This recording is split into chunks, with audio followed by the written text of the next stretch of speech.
Les trois mots sur lesquels je vous propose de bâtir mon propos, ce ne sont pas du tout des mots technocratiques, ce sont des mots d'émotion.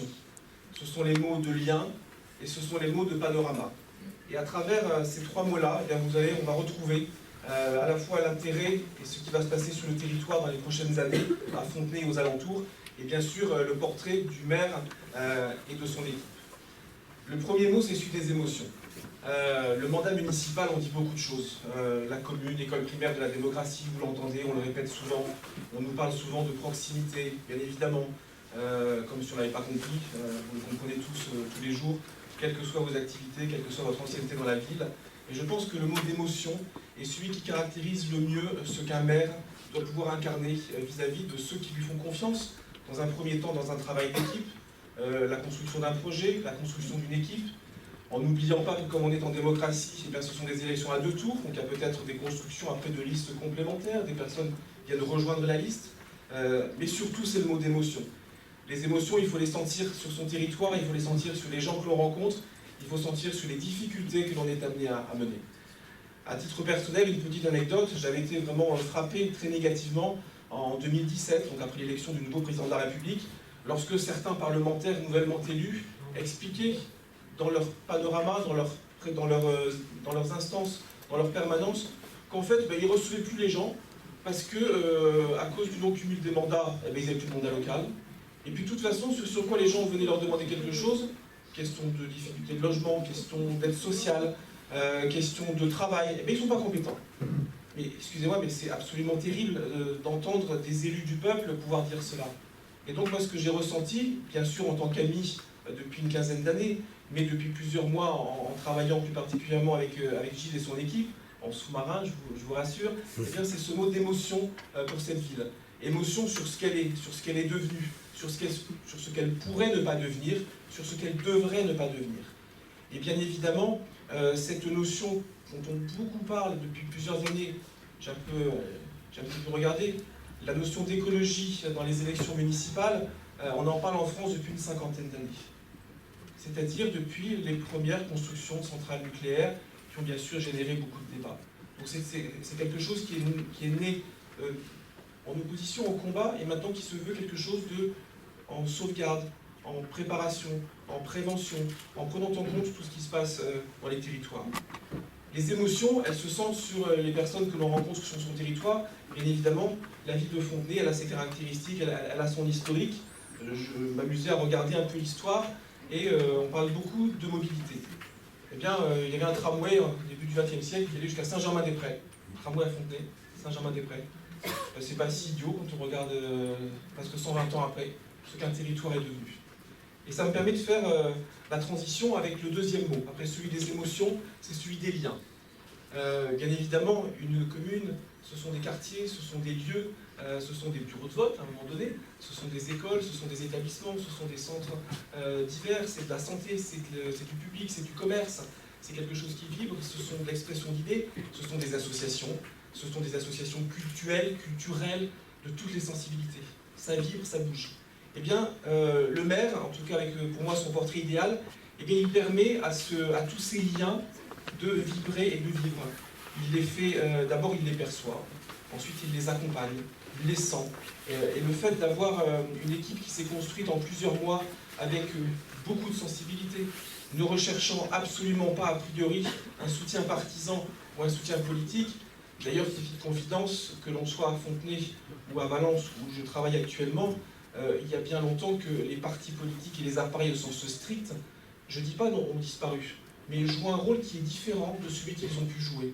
C'est-à-dire que ce n'est plus le petit doigt sur la couture du pantalon, tu as l'investiture, tu seras élu. Tu es issu d'une liste qui est là depuis plusieurs années, tu seras sur la liste. Ça ne marche pas du tout comme ça. L'un des premiers mots que Gilles a utilisé avec son équipe, c'est le mot de la co-construction. Il est beaucoup utilisé aujourd'hui, il est beaucoup utilisé parce qu'il veut dire quelque chose. Moi, dans les différentes collectivités dans lesquelles j'ai pu travailler, je travaille aujourd'hui, petite anecdote, il n'y a aucun projet, qui est sorti sans qu'il y ait d'abord un débat au sein des élus. Eh bien aujourd'hui, la nouvelle démocratie, ou la façon dont elle se travaille, eh bien c'est du débat, bien sûr, avec ceux qui sont élus. Mais d'abord, avant qu'ils ne soient élus, et qu'est-ce qu'ils proposent pour leur territoire? Ce deuxième mot, des liens, il est très important. Parce qu'une commune comme Fontenay, bien évidemment, elle ne vit pas seule. Voilà, vous savez tous que dans le nombre d'élus qui seront au Grand Paris, je crois qu'il y en aura un qui viendra de Fontenay, qui représentera les 200 et quelques élus de la métropole du Grand Paris. Alors si j'avais commencé mon propos en vous faisant un tableau sur les compétences des uns et des autres, tout le monde se serait sauvé au grand galop. C'est pas ça l'idée. L'idée, c'est que comment peut-on, avec une voix, peser sur un territoire?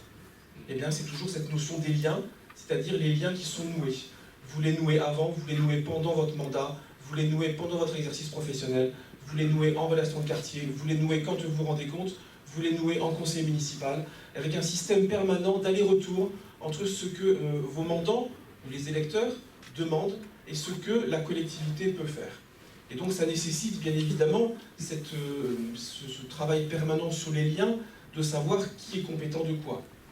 Ce qu'il y a de fabuleux quand on regarde certains programmes, c'est qu'on a l'impression qu'être candidat aux élections municipales en 2020, c'est toujours un peu un catalogue de la Redoute à la Prévert, vous utilisez les termes que vous voulez. Mais en fait, ça ne marche plus du tout comme ça dans les collectivités. Et je suis assez effaré, je me dis, mais attends, est-ce que les gens se rendent bien compte, ceux qui rédigent certains programmes, qu'ils vont promettre à des électeurs des choses dont ils ne sont pas compétents? C'est fabuleux.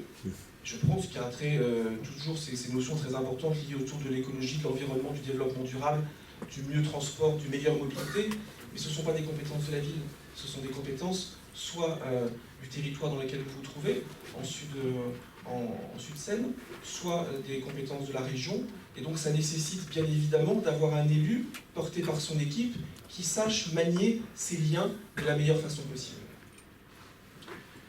Ça nécessite également cette notion de lien, d'être en lien aussi avec les autorités dites de l'État, des autorités nationales, qui peuvent aider une commune à faire sortir un projet.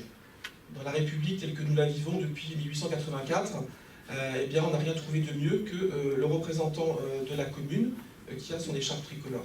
C'est très important, parce que ça veut dire que le symbole veut encore dire quelque chose. Ça veut dire qu'on reconnaît dans le maire celui que l'on va voir en cas de difficulté, mais on le reconnaît aussi lorsqu'il y a un projet qui sort. Eh bien sûr, il est dehors avec les autorités de l'État, et dans nos sociétés un peu difficiles, souvent désenchantées, eh bien, ça fait du bien d'avoir un interlocuteur qui perçoit devant ses équipes, et qui en est le mandant, ce que c'est que ce sens de l'État. Troisième idée, j'en aurais fini, donc après, bien sûr, cette notion des émotions, cette notion des liens, c'est la notion du panorama. Alors là, c'est peut-être un petit peu moins glamour, mais c'est tout aussi important.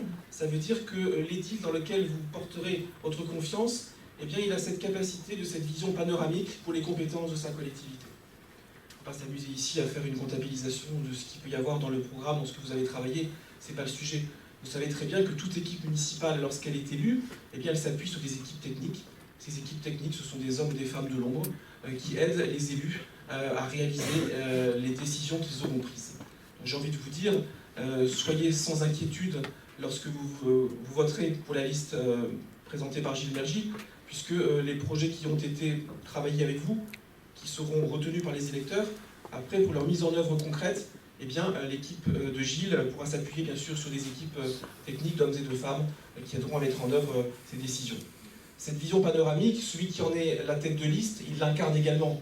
Il incarne cette vision panoramique en allant chercher toujours le meilleur interlocuteur possible, en allant chercher toujours cette espèce de lien permanent avec le monde de l'entreprise, de la petite à la plus grande, ce monde de lien permanent et de lieu des transports en commun pour un territoire comme le vôtre, et ces liens permanents avec cette notion d'environnement, d'eau, d'assainissement, de projet, de climat, de meilleurs déplacements tels que nous devrons, non pas le vivre, mais tel que vous devrez dans les prochaines années avec cette équipe le construire. Donc voilà, proche des gens, avec des émotions, ayant une vision d'ensemble et travaillant avec tous les liens. Voilà le portrait que je dresse du maire de demain pour Fontenay. Donc Gilles Mergy, Gilles, je crois qu'avec ça ton portrait est taillé. Bravo.